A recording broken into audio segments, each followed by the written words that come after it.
നാൾതോറും നമ്മുടെ ഭാരങ്ങളെ ചുമക്കുന്ന കർത്താവ് വാഴ്ത്തപ്പെടുമാറാകട്ടെ. എല്ലാ പ്രിയപ്പെട്ടവർക്കും സ്നേഹവന്ദനം. ഇത് പ്രഭാത സന്ദേശം.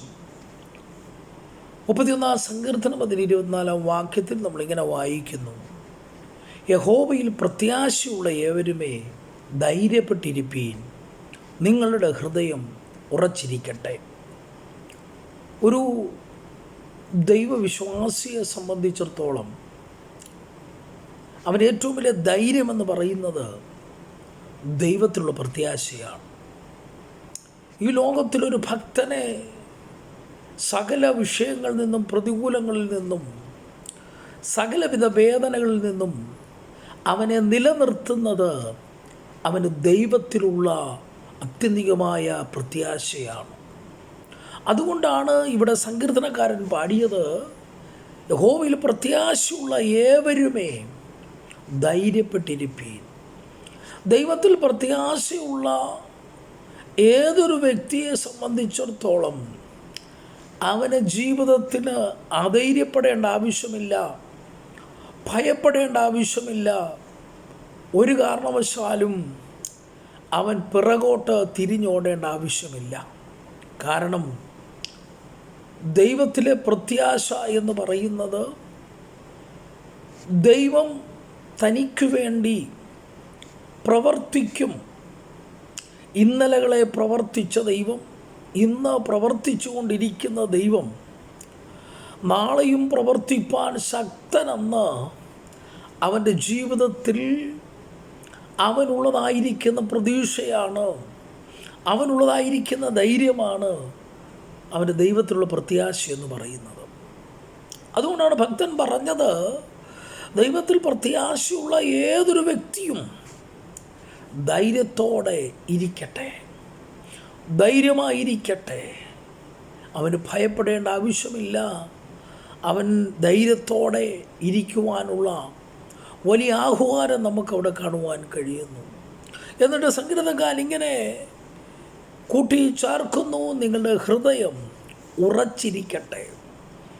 പലപ്പോഴും നമ്മുടെ ഹൃദയത്തിലുള്ള ആ ഉറപ്പ്, ധൈര്യം നഷ്ടപ്പെടുത്തി കളയത്തക്കവണ്ണം വിവിധമാകുന്ന പ്രതിസന്ധികളും പ്രതികൂലങ്ങളും, വിവിധമാകുന്ന ആശയങ്ങളും ആശയക്കുഴപ്പങ്ങളുമൊക്കെ നമ്മുടെ ജീവിത പടകിന്മേൽ ആഞ്ഞടിച്ച് വരുമ്പോൾ ഒരുപക്ഷെ നാം മനുഷ്യരായ നാം പലപ്പോഴും അചഞ്ചലപ്പെടാറുണ്ട്, വ്യതിചലിക്കാറുണ്ട്, ഭയപ്പെടാൻ സാധ്യത ഏറെയാണ്.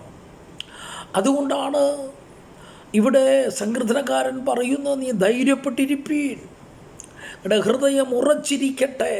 എന്തുകൊണ്ട്? ആമേൻ.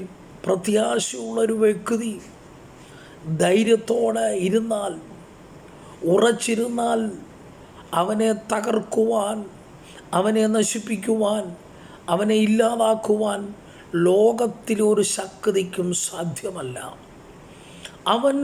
അവന് ദൈവത്തിലുള്ള അചഞ്ചലമായ വിശ്വാസവും പ്രത്യാശയും ആ ദൈവ സ്നേഹത്തിൻ്റെ ആഴങ്ങളിലേക്ക് അവനെ നയിക്കുകയാണ്. അതുകൊണ്ടാണ് പൗലോസ് അപ്പോസ്തലൻ പറഞ്ഞത്: ക്രിസ്തുവിൻ്റെ സ്നേഹത്തിൽ നിന്ന് എന്നെ വേർപിരിക്കുന്നതാര്? നഗ്നതയോ, ആപത്തോ, വാളോ, കഷ്ടതയോ, പട്ടിണിയോ, ഉപദ്രവമോ എന്തു വന്നാലും അവയൊന്നിനെ കൊണ്ടും എന്നെ ദൈവസ്നേഹത്തിൽ നിന്ന് വേർപിരിക്കുവാൻ സാധ്യമല്ല എന്ന് പരസ്യമായി പൗലോസ് ശ്ലീഹ പ്രഖ്യാപിക്കുകയാണ്.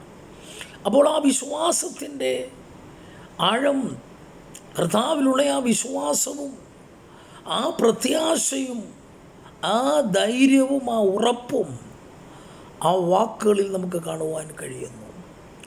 നമ്മുടെ ജീവിതത്തിലും കർത്താവിൽ നമുക്ക് പ്രത്യാശ വെച്ചുകൊണ്ട് ധൈര്യത്തോടെ മുന്നേറുവാൻ, നമ്മുടെ ഉറപ്പ്, നമ്മൾ ഉറച്ചു നിൽക്കുന്നതായ നമ്മുടെ അടിസ്ഥാനത്തെ ഇളക്കിക്കളയുവാൻ, ദൈവത്തിലൂടെ നമ്മുടെ ഉറപ്പിനെ നശിപ്പിക്കുവാൻ, കുലുക്കിക്കളയുവാൻ വിവിധ നിലയാകുന്ന ശക്തികൾ എഴുന്നേറ്റ് വരുമ്പോൾ അതിൻ്റെ നടുവിൽ വളരെ പ്രാർത്ഥനയോടും വളരെ ജാഗരണത്തോടും കൂടെ വളരെ ശ്രദ്ധയോടും കൂടെ ഒരു നല്ല ജീവിതം നയിക്കുവാൻ തക്കവണ്ണം സർവശക്തനായ ദൈവം നമ്മളെല്ലാവരെയും അതേ സഹായിക്കുമാറാകട്ടെ.